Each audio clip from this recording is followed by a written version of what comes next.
Friends, কেমন আছেন সবাই? আশা করি নিশ্চয়ই ভালো আছেন। আজ আমি বানিয়েছি বানানা বরফি। তো বানানা বরফিটি কেমনভাবে বানিয়েছি ভিডিওটি না দেখলে বুঝতে পারবেন না।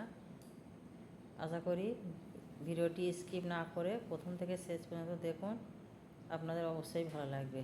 তো চলুন দেখে নিন আমি কিভাবে বরফিগুলো বানিয়েছি। তো দেখুন, এখানে আমি 5টা কলা নিয়েছি, আর কলাটা আমি পিস পিস করে ছোটো ছোটো করে কেটে মিক্সিতে দিয়ে দেবো।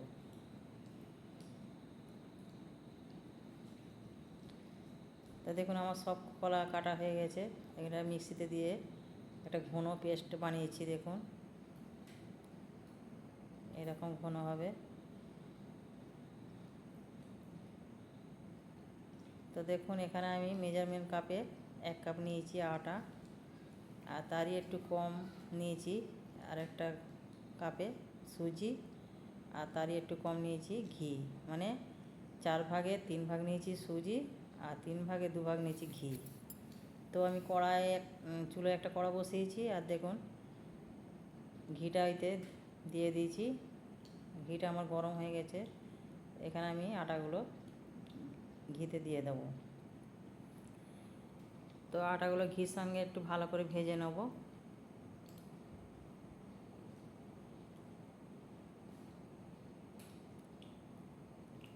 তো দেখুন, আমার আটাটা ভাজা হয়ে গেছে। এর মধ্যে দিয়ে দেবো সুজি। তো সুজিটা দিয়ে আবারও ভালো করে ভেজে নেব।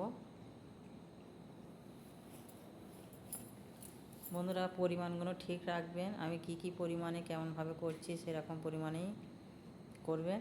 আশা করি নিশ্চয়ই ভালো হবে। তো আমি এই ভাজাগুলো আমি একটা প্লেটে রেখে দিচ্ছি। আর এখানে দেখুন,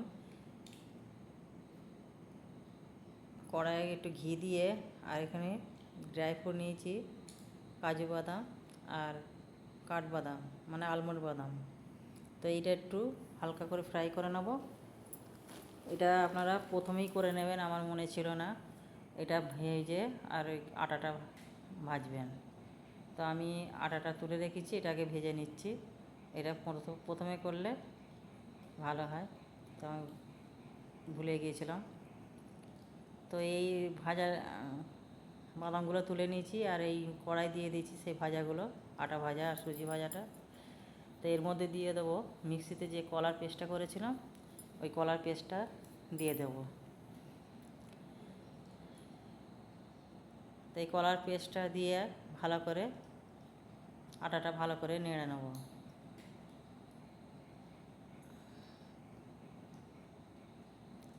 তো এই কলার পেস্টটা দিয়ে দেখুন আস্তে আস্তে ঘন হয়ে যাবে।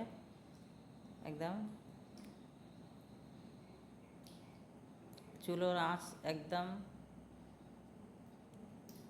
আস্তে থাকবে, একদম আস্তে করেই আপনারা করবেন। চুলোর আঁচ বাড়ালে হবে না, পুড়ে যাবে। একদম কম আঁচই করা যাবে, করতে হবে। তো এটা দেখুন আমার ভাজা হয়ে গেছে, আমি একটা প্লেটে তুলে নিয়েছি। তো এখানে দেখুন একটা কড়া বসিয়ে দিয়েছি, আবার কড়াটা বসিয়ে দিয়েছি। যে কাপে আটা মেপেছিলাম সেই কাপেরই 1 কাপ দিয়ে দিয়েছি চিনি, আর দিয়ে দিয়েছি 1 কাপ পানি। তো এই চিনিটা পানিটা পুরো একদম ফুটিয়ে নেব।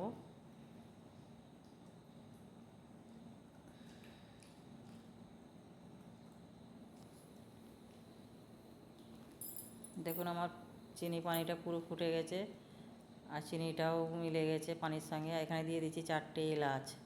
এলাচটা আমি থেঁতো করে দিয়েছি, আমি এলাচের খোলাগুলো তুলে নেব।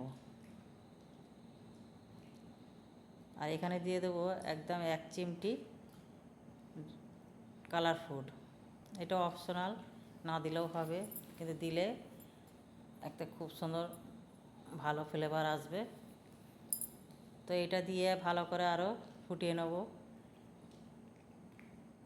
দেখুন একটা চটচটে ভাব আসবে, ততক্ষণ ফোটাবো।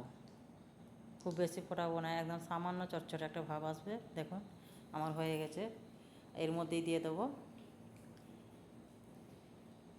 আটাগুলো। তো এইটা দিয়ে ভালো করে আমি আবার নেড়ে নেব।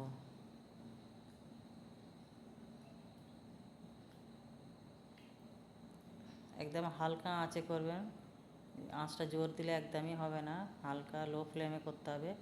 তো দেখুন এখানে আমি যে ভেজে রাখা ড্রাই ফ্রুটগুলো অর্ধেকটা দিয়ে দিয়েছি, আর দেখুন আটাটা একদম মোলায়েম হয়ে গেছে আমার, মানে বরফির জন্যে রেডি।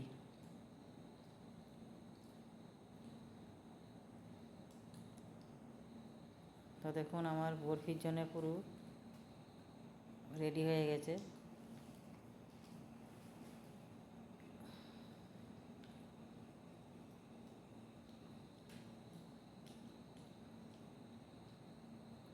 আর আমি এখানে একটা বরফি বাস্কেট নিয়েছি, তার মধ্যে দিয়ে দিয়েছি অল্প ঘি, আর ঘিটা আমি চারিদিকে হাতের সাহায্যে মাখিয়ে নেব।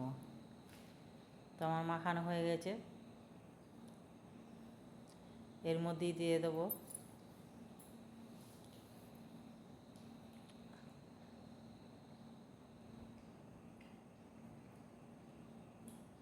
সবই আমি তুলে নিয়েছি দেখুন, আর ভালো করে এই বাস্কেটের মধ্যে চারিদিকে বিছিয়ে দেবো।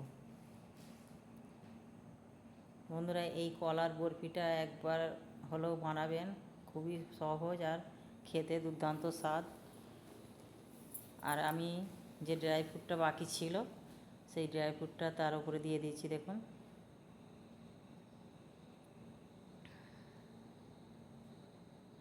আর চারিদিকে আমি বিছিয়ে দেবো। তো দেখুন আমার বিছানো হয়ে গেছে, আর এটা আমি রেস্টে রেখে দেবো 2 ঘন্টার জন্য। ঠান্ডা হয়ে গেলে আমি দেখাচ্ছি। দেখুন আমার ঠান্ডা হয়ে গেছে, আর আমি বরফির শেপে ছুরি দিয়ে কেটে নেব।